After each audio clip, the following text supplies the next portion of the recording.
Hi, this is Victoria Schneps, and I'm delighted to be here. I'm the publisher of the Queens Courier, the Brooklyn Home Reporter, the Brooklyn Spectator, and the Spectator News. But tonight, we are Victoria's stars. And the star that's been shining so brightly for decades in our community is Senator Marty Golden. Welcome. Thank you, Victoria. You are a star in our community, for sure, Well, for sure. And, Mom, I've been happy to hear that. Well, listen, I heard you're one of 8. How did you survive in a family? Where was your placement? Where were you in that 8? I was the oldest. I'm the oldest of 8. Oh, and you are. And we had 8 and 10 years.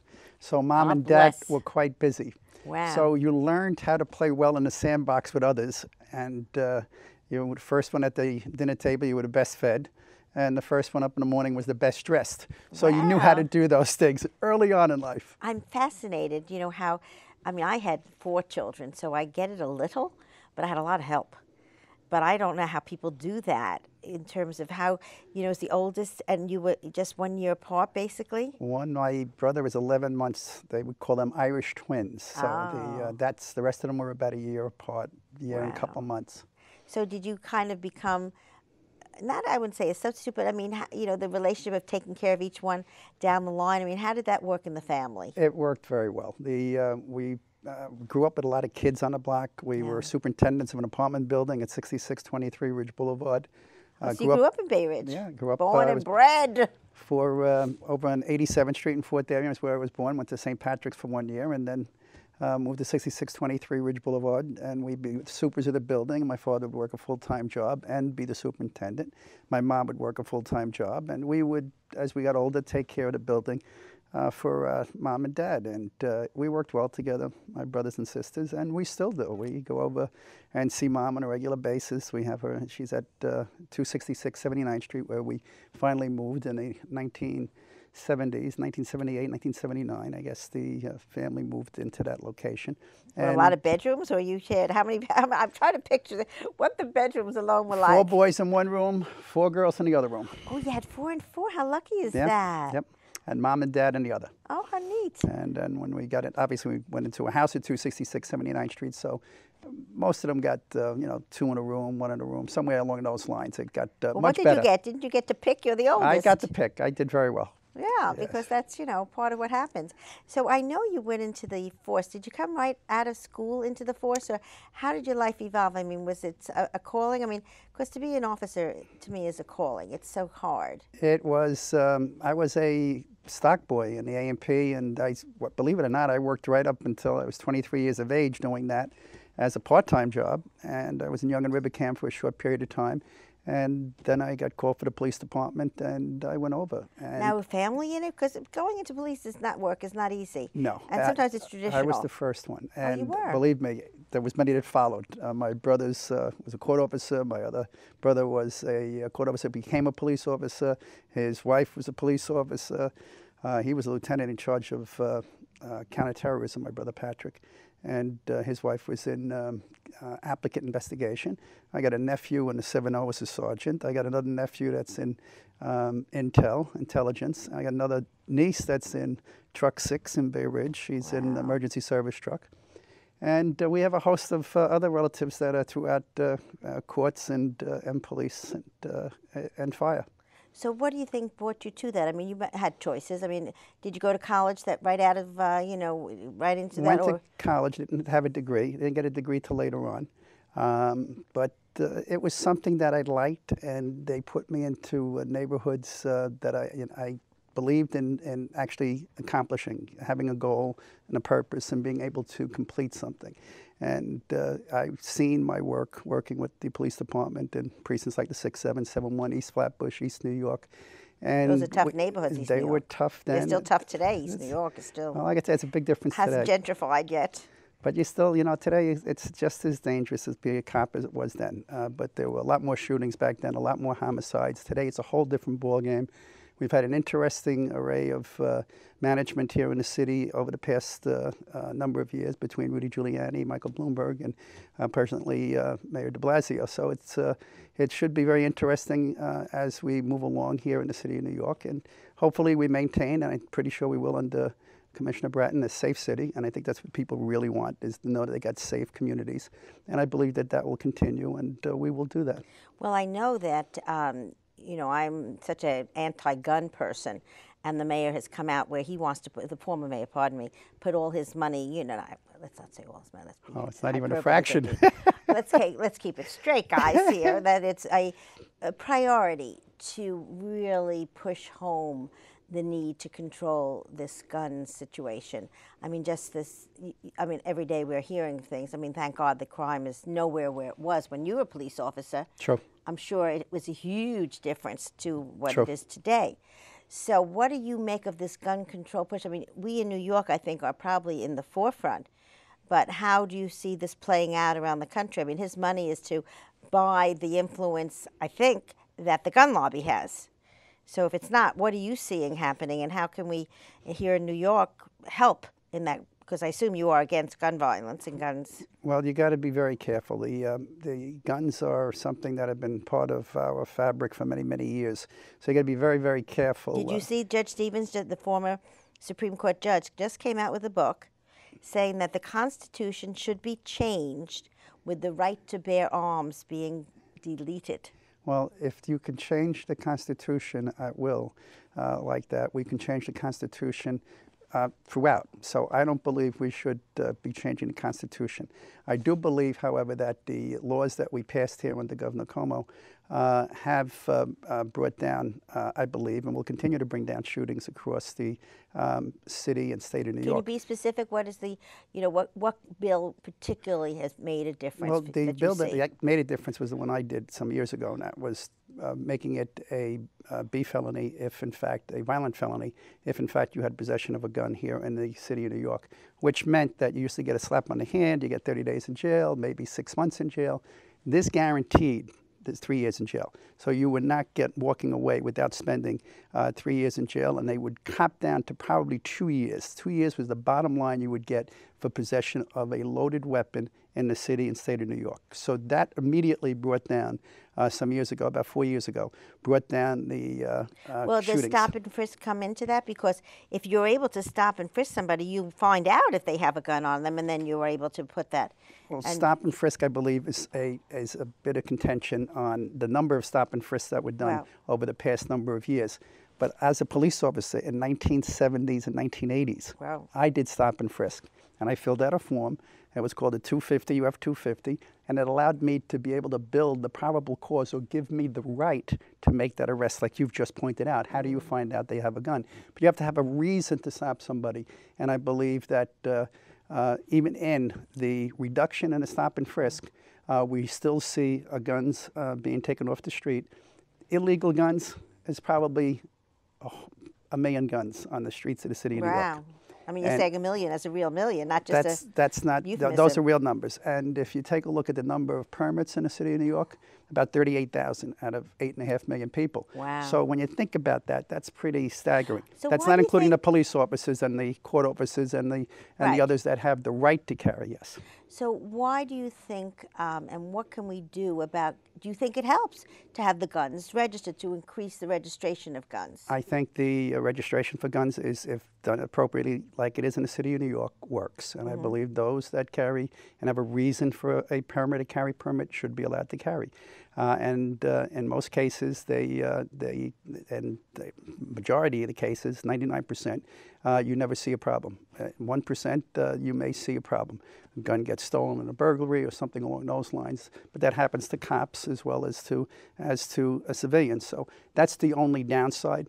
But when you have a gun there, you have somebody that's able to run into a location that's being robbed, into a crowded area where you have a person with a gun or a knife that can take control of a situation, that has the ability and the training to do that, would be a retired member of the service or a person, Joe Civilian, who has the right to carry, that has a business, is able to intervene. Well, you said the magic word, the right. And so what I'm concerned about is, okay, we live here in New York City, and you've passed some good laws, personally leading the charge, but these people are getting guns from the states around us or anywhere, mail order. True.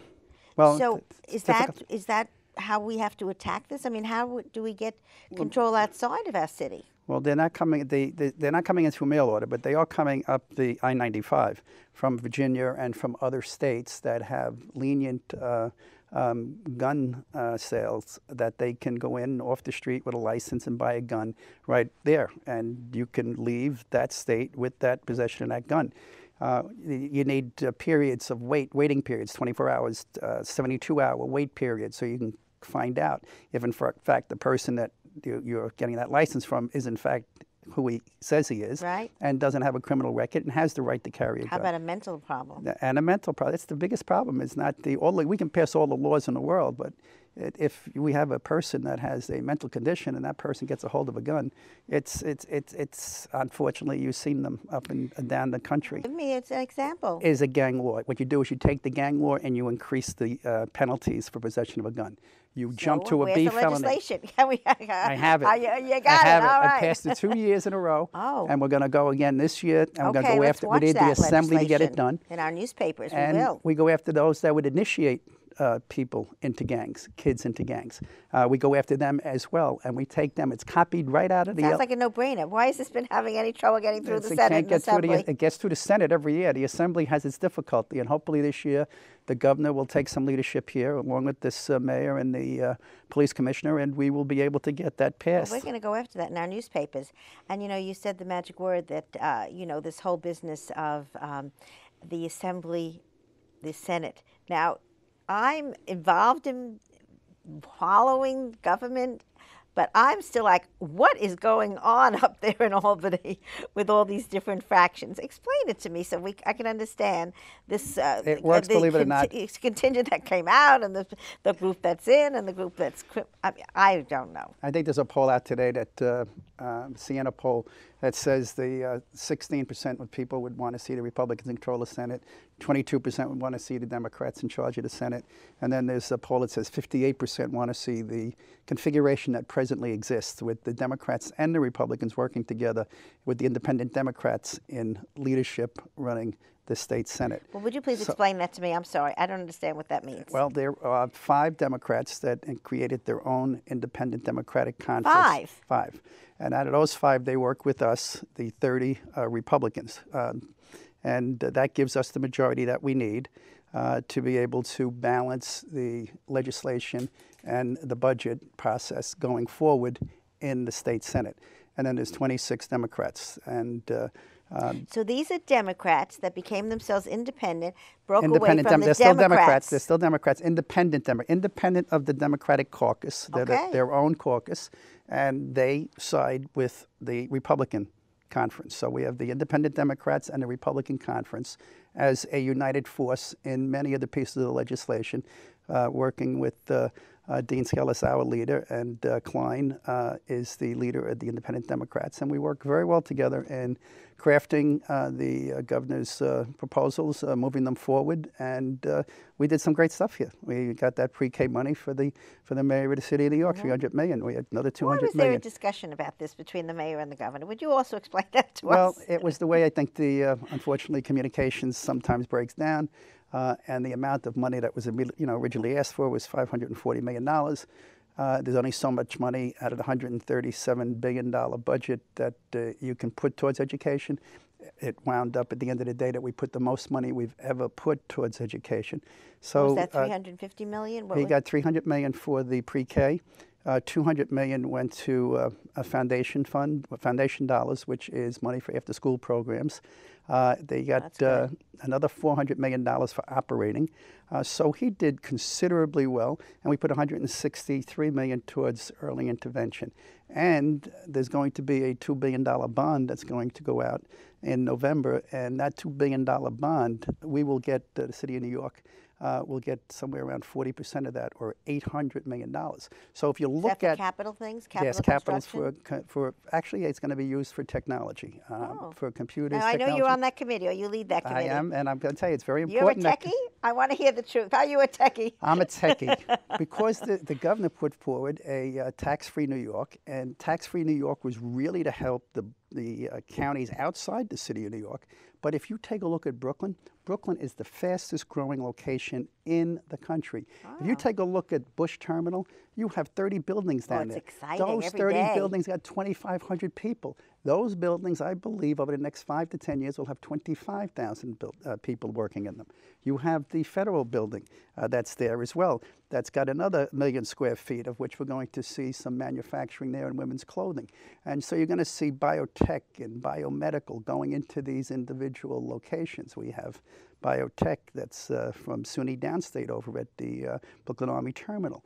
And we're setting up a triangle with NYU Poly, Pratt, and New York Tech, working in that area to set up another set of biotechs and biomeds. Exploding. And then you have Steiner Studio, and we have over there Carnegie Mellon, which we'll be working with, and Medgar Evers College. Broadway stages? Because they're very big. They're like under the radar. No, Broadway stages are excellent. They are doing very, very good. They purchased the property out in Staten Island. They're building on that prison. I'm announcing it officially. Arthur Kills Prison is now going to be the largest movie stage studio in New York, probably maybe in the country. 87 acres. It's going to be tremendous. And she's one of my top women in business, Gina, who family owns this wonderful Broadway stages. But, you know, they've been very low under the radar, right? Yes, well, I got to tell you, they're fabulous. I'm so excited about that project. He puts up a studio within 6 to 8 weeks. He finds an empty place. He can have that ready and done and working as a studio within 8 weeks. Well, he is very talented. Not only does he do that, but I was just over there at their offices. They make it a point to support every local business, the coffee shop, the cigar maker, the TV show, the TV shop. Every small business that surrounds any one of their Broadway stages locations, they encourage, they made a book to give to all of their people that work in their stages to use the local businesses. Trickle-down effect is unbelievable. Tony Argenti and his sister are doing wonderful things. And so what the a Steiner model. Studios, and I got to tell you, the studios in Queens, and it's all because we put together some years ago, Senator Golden, the tax credit, and it worked so well. That better be in gold. Well, it is. It's $420 million. So people say, why do you give that type of credit to that type of industry? It was a $4 billion industry. Today is an $8 billion industry. We've put hundreds of thousands of people to work across the state. It is a tax credit that really works. Yes. And we didn't do that because of California or any. We did it because we were losing our work to Canada. Yes. And we created so much of an interest in this tax credit. 40 states now have a tax credit. Wow. 40 states. California was a $30 billion industry. It's dropped considerably.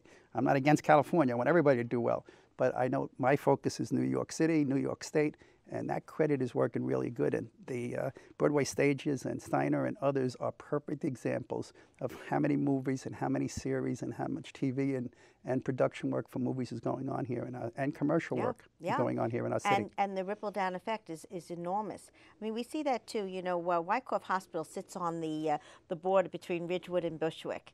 And they have a wonderful new director there, CEO Raymond Rodriguez. And he shared with me, they have so many businesses now that have survived and flourished. He said when he came, there was one coffee shop on the street. Now there are 5. So I think sometimes we don't realize the power of a bigger player to all the smaller players. True. I mean, I'd love to see that happening. Well, another guy I'll give credit to, what you got to do is you got to build, and you got to continue to build. And the other guys I'll give credit to is Marty Markowitz and the way he did for Brooklyn. But this stadium that we have here, right here in Brooklyn, there's a perfect example of a middle of no place, right, that people wanted some years ago. They couldn't get it to Brooklyn Dodgers, and they left, and they went out this great state. And lo and behold, the Nets get it, and it is the largest venue, the most used venue, the highest percentage in the country, that stadium right there today, Barclays Stadium. Great insight, the people, Forrest Ratner and the group that came together to put that together. It is excellent, and it's working well. And the housing, look at right where this theater is right now. That's right.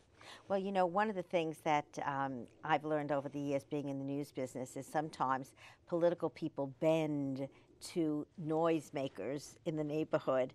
I don't want this in my backyard. NIMBY. And I thought it took a lot of courage on Marty's part. He had a lot of arrows thrown at him Well, to withstand the pressure. he's not the only one. We stood down here because they didn't want this to happen, and they went against the unions. And I stood here with the carpenters and other unions to put the people to work here in this great city. It turned out to be a great project, and now we see the housing is starting to go up. This will give opportunity for families to stay and live in the fastest growing county, I believe, in the nation. It is moving in leaps and bounds. Yeah. And we got to keep the jobs coming so that the real jobs. That's why we talk about biotech and biomeds. And, you know, we talked about the film tax credit. Well, all those little games that we play, I set up a room at NYU Poly. Do you know the people that discover these games? They get on a plane after they finish their education. They go to Arizona, California, back to China, India, Japan, out of here. So what we have an incentive to try to incentivize that industry to stay right here. Take that product that they discover and take it to production, manufacturing here in the state of New York. What are the and incentives? we will give Are you you going an to give them incentive. incentives? Okay. I think you talk incentives, you talk business. That's exactly what you have to do. Right. They're $100,000 jobs. You can raise Wow. a family, you can buy a home, you can invest in Brooklyn, and you can stay here. And I think that's what's important. Yeah, I think it's, you know, evolving constantly, and it must keep growing. One of the things we talked about in my past interviews is how do you keep a business successful? By growing it and keeping up with what's changing and what's happening. What do you see in your own, you know, your career has been such a big involvement in this community. Do you have some pet projects that you want to talk about? Well, I talked about some of them. My Yes. big thing is being able to build, you know, and if you can build on things, and give people opportunities, and you can see a purpose and a goal. And when you see at the end of that purpose and that goal, you see something really happening, such as the biotech over at Brooklyn Army Terminal, such as working with the different businesses along 3rd Avenue and down below 3rd Avenue in the Bush Terminal, and working with the Federal Building, and working with the NYU Poly, working with our hospitals to make sure that we get good hospital care, and that Long Island College issue, and working with the... What is the latest on that? I that's- mean, that's- that is like an evolving soap opera. That's going to continue to move on. That's it? going In to be what a way? page. I believe that eventually somebody does get it. I believe that it comes to conclusion shortly, and I believe that it'll probably be an emergency care and urgent care at that location, and there'll be housing there as well. And I think we'll get a combination of what everybody wanted. Nobody's going to be happy, but everybody will be satisfied. And I think that's what's going to happen here, and I think that you'll see very, very shortly. But, you know, my focus has been to try to bring those deals together, bring people together, and work with the state to make that happen. And I believe at the end of the day, people in Brooklyn will be happy because health care is very, very important. The Obama health care has changed the dynamics. The state Medicaid redesign that we've done here under Governor Cuomo has changed the design. We have to be able to work with the people here, that we have a high Medicaid, a high Medicare number here living in the County of Kings, and we have to make sure that they get good medical care, and we have to make sure that the facilities are there to take care of them, the nursing facilities, the assisted living You also facilities. have been helpful, and, you know, I founded an agency for retarded children, children with developmental disabilities, and children with autism. And that is kind of like exploding, kids with autism.